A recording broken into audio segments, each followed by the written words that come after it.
Hello hi welcome to my channel Dharani's world. ఈరోజు నేను చెప్పబోయే రెసిపీ ఏంటంటే గుమ్మడికాయ పులుసు.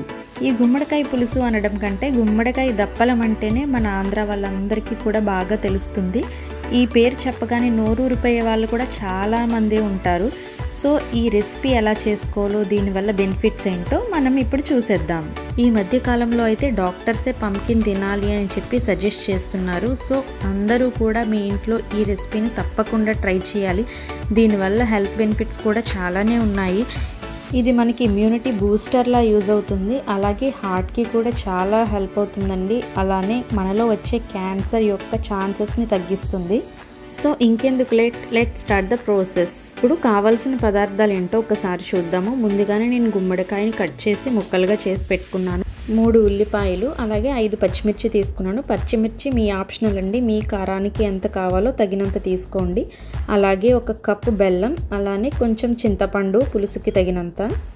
చింతపండు నేను ఇక్కడ చిన్న నిమ్మకాయ సైజ్ అంత తీసుకున్నానండి. చింతపండు బెల్లం రెండు కూడా కూరలో మనం ఒకసారి టేస్ట్ చూసుకున్నాక అడ్జస్ట్ చేసుకోవాలి తక్కువ ఎక్కువ అనేది. ముందుగా ఉల్లిపాయలు నేను చిన్న మిక్సీ జార్లో కొంచెం కచ్చాపచ్చాగా మిక్సీ చేశానండి.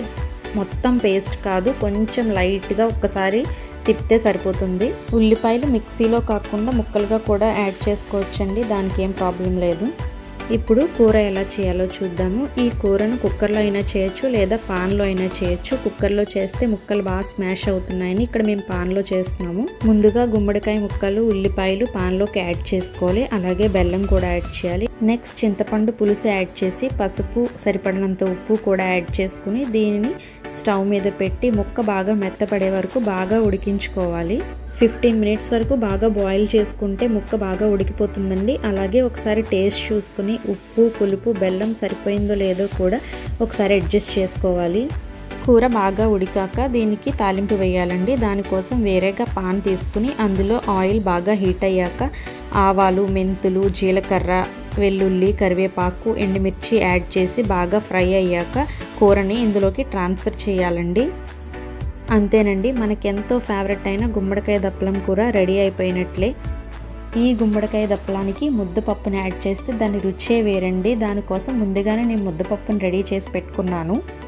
అలా వేడి అన్నంలో గుమ్మడికాయ దప్పలం, ముద్దపప్పు, నెయ్యి, గుమ్మడి వడియం, ఆవకాయ పచ్చడి ఉంటే దాని రుచే స్పెషల్ అండి. మీ ఇంట్లో కూడా ఈ రెసిపీని ట్రై చేసి ఎలా ఉందో నాకు జస్ట్ కామెంట్లో చెప్పండి. Please like and share, subscribe my channel Dharani's world.